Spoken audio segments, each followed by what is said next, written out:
Pour le groupe Union des démocrates et indépendants, la parole est à Monsieur Philippe Vigier.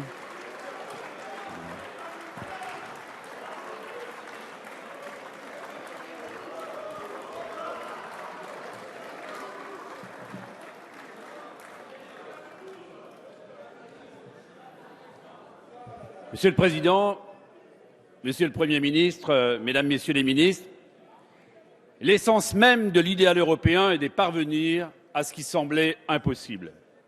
Qui, au crépuscule des deux conflits mondiaux qui avaient précipité des millions d'hommes et de femmes dans l'horreur de la guerre, pouvait imaginer que nous allions construire ensemble un édifice de paix dont la France et l'Allemagne seraient les fondations?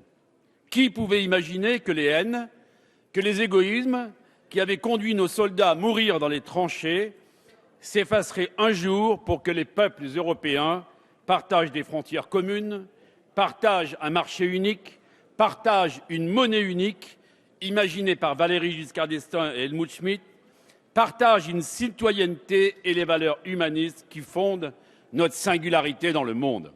Oui, être européen conduit à partager une exigence, le refus de la fatalité, et à œuvrer collectivement à une ambition, le progrès et la fraternité entre les peuples. Tel est, nous le croyons, l'esprit dont l'accord signé, ou plutôt le mandat de négociation signé entre les États membres de la zone euro et la Grèce est imprégné. Hier, la Grèce était au bord du précipice.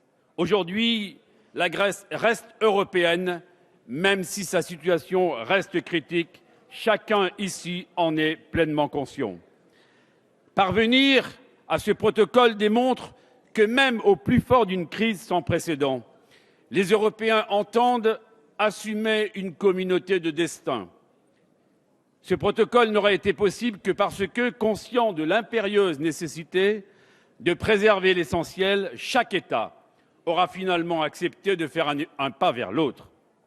Ce protocole, parce qu'il s'agit d'un protocole et non d'un accord, aura également été possible parce que la France a tenu son rôle en étant le trait d'union entre des aspirations légitimes mais contradictoires, entre le choix de la solidarité et de la seule responsabilité.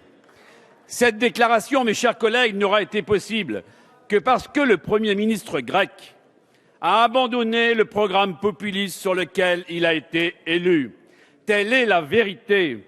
Nous y voyons le signe que la démagogie d'Alexis Tsipras et la déclaration de ce matin va dans ce sens-là.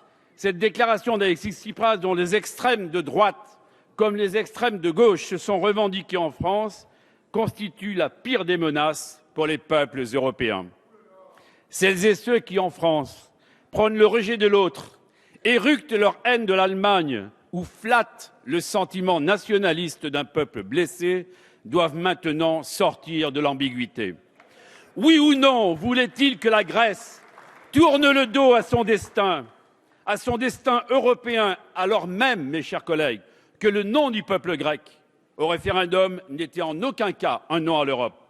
Oui ou non voulait-il les drames qu'aurait engendré une sortie de la Grèce de l'euro et dont Alexis Tsipras lui-même a refusé jusqu'à la dernière minute de négociation? Oui ou non voulait-il que l'Espagne, que le Portugal, que l'Italie, voire la France, soient pris d'assaut par les marchés, laisser la Russie imposer son emprise sur la région, alimenter les tensions avec la Turquie et que des flux migratoires d'une ampleur inédite échappent totalement à notre contrôle?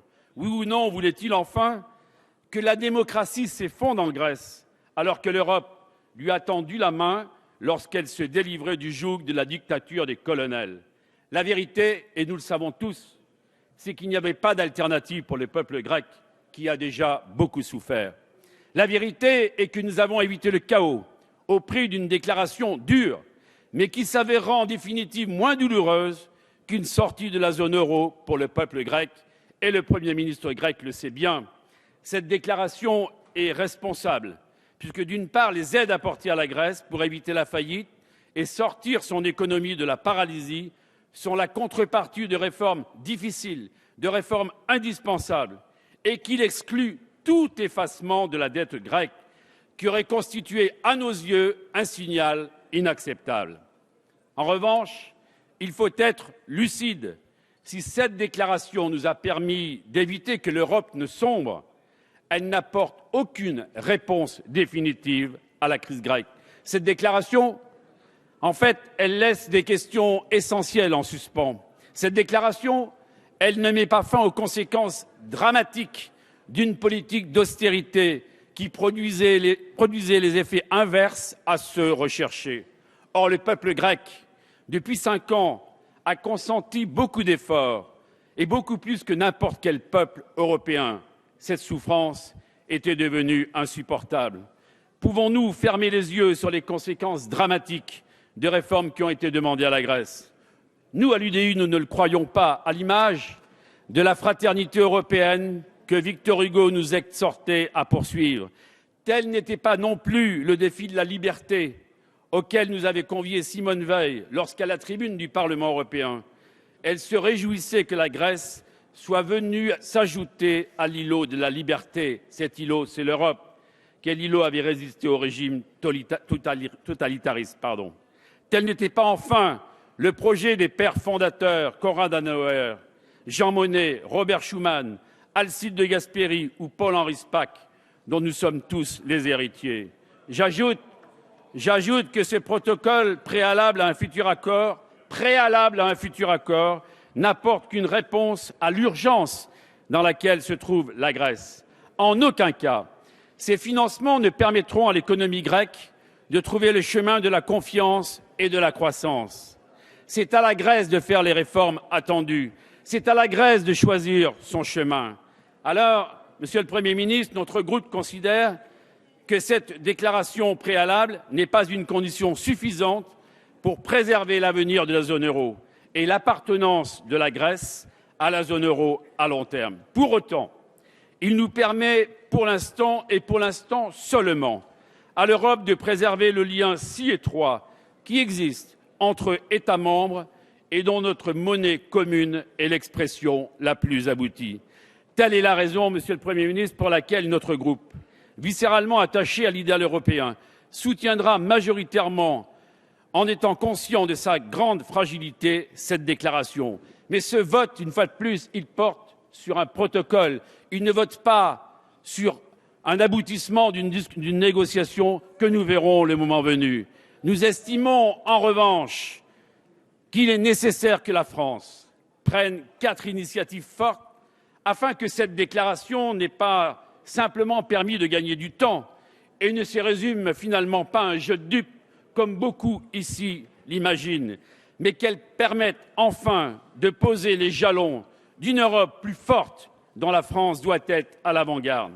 La première des initiatives, c'est la création d'un dispositif de suivi et de contrôle de la mise en œuvre du futur accord au niveau national et au niveau européen. Monsieur le Premier ministre, comme l'a demandé Christian Jacob, je vous demande officiellement que vous constituiez un groupe de parlementaires, comme Nicolas Sarkozy l'avait fait en 2008 sur la crise financière, de l'ensemble des groupes de cette Assemblée, mais également du Sénat, afin que l'on soit tenu en temps réel de l'évolution de cet accord et que cet accord soit proposé au vote de l'Assemblée nationale. La seconde de ces initiatives, c'est que le gouvernement doit prendre et défendre le doublement de la durée de remboursement de la dette grecque. Comme le dit le FMI, il n'existe pas d'autre chemin, chacun le sait ici.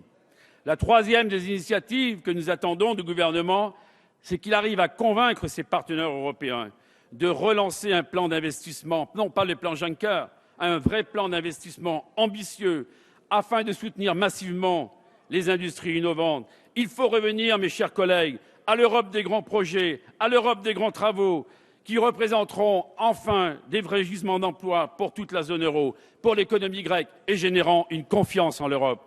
Enfin, quatrième et dernière initiative que nous attendons, c'est sans délai oser une nouvelle Europe, une Europe fédérale, je prononce ce mot. Il est temps d'en finir avec l'Europe démocratique, technocratique, avec l'Europe tatillonne, avec l'Europe comptable. Posons sans attendre la première pierre d'une Europe politique, avec un gouvernement économique, financier et budgétaire, un parlement de la zone euro, un budget de la zone euro. François Hollande s'est engagé à prendre cette initiative au nom de la France hier. Mais ces déclarations d'intention ne sont pas nouvelles et demeurent floues, tant sur le contour que sur le calendrier. Et on verra si cette vision, Monsieur le Premier ministre, dont vous parliez tout à l'heure, se transformera en audace, cette audace qui était le maître mot du discours du 14 juillet. Alors, vous l'aurez compris, mes chers collègues, pour nous, la voix de la France est celle-ci. La France doit porter une vraie voix pour dire au monde que l'Europe est forte et qu'elle veut que son histoire continue et qu'elle se confonde avec celle du progrès. Je vous remercie. Merci, monsieur.